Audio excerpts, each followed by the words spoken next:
அடடா! என்ன மாரி ஒரு ட்விஸ்ட்டுங்க இந்த கிளைமாக்ஸ்ல. அடேங்கப்பா! ஜீத்து ஜோசப் சார் உங்களுக்கு ஒரு பெரிய சல்யூட். "திருஷ்யம் 3ங்கிற படத்த இன்னைக்கு தாங்க போய் பார்த்தேன். இந்த படத்த பார்க்கறதுக்கு முன்னாடியும் சரி, படத்த பார்த்துட்டு இருக்கப்பயும் சரி, எனக்கு வந்த ஒரு ஏளனமான கேள்வி என்னன்னா, இந்த ஜார்ஜ் குட்டி அப்படி என்ன பெருசா பண்ணிட போறான்? அப்படிங்கிறது தான். ஏன்னா திருஷ்யம் பார்ட் 1 அண்ட் பார்ட் 2ல இந்த ஜார்ஜ் குட்டி என்னென்ன விஷயங்கள் பண்ணான்னு நம்ம எல்லாருக்குமே தெரியும். ஏன்னா அந்த ஜார்ஜ் குட்டிங்கிற கேரக்டருக்கு ஒரு பிளான போடுறதுக்கும் சரி, அத எக்ஸிக்யூட் பண்றதுக்கும் நெறையவே டைம் இருந்தது. ஆனா இந்த திருஷ்யம் 3ங்கிற படத்துல ஜார்ஜ் குட்டியும் அவரோட ஃபேமிலியும் எல்லாத்தையும் மறந்துட்டு ஒரு நார்மல் லைஃப் வாழ்ந்துட்டு இருக்காங்க. அண்ட் நான் எதிர்பார்த்த மாதிரியே இந்த படத்துல மத்த கேரக்டர்ஸ் எல்லாருமே ஜார்ஜ் குட்டியை விடவே ரொம்பவே நல்லாவே நிறைய பிளான் வச்சு அதை எக்ஸிக்யூட் பண்ணிட்டு இருந்தாங்க. இப்படி இருக்கிறப்ப இந்த ஜார்ஜ் குட்டி அப்படி என்ன பெருசா பண்ணி இருந்து தப்பிச்சிருவான் அப்படின்னு யோசிச்சப்ப வச்சாங்க பாருங்க கிளைமேக்ஸ்ல ஒரு ட்விஸ்ட்.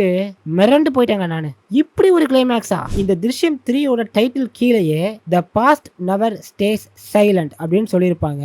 அதுக்கேத்த மாதிரியே தான் இந்த படத்தோட ஃபுல் ஸ்டோரியும் போகும். ஆனா கிளைமேக்ஸ்ல அதுக்குமே ஒரு ஃபுல் ஸ்டாப்பை வச்சு கம்ப்ளீட்டா எண்ட் பண்ணிருப்பாரு ஜீத்து ஜோசப் சார். கிளைமேக்ஸ்ல வந்த இன்னொரு ட்விஸ்ட் என்ன அப்படின்னா, ஜார்ஜ் குட்டியே போயிட்டு போலீஸ்ல சரண்டர் ஆகுறதா. இதை நான் எதிர்பார்த்தது தான். ஏன்னா அப்பதான் இந்த ஒரு கதைக்கு ஒரு ஃபுல் ஸ்டாப் வைக்க முடியும். ஆனா அந்த கிளைமேக்ஸ்ல வந்த இன்னொரு ட்விஸ்ட் இருக்கு பாருங்க, தரமான ட்விஸ்ட். அதை நான் இங்க சொல்ல போறது கிடையாது. கண்டிப்பா போய் தியேட்டர்ல பாருங்க. இதே மாதிரி இன்ட்ரெஸ்டிங்கான வீடியோ பார்க்கணும்னா நம்ம ஐடியை ஃபாலோ பண்ணிக்கோங்க.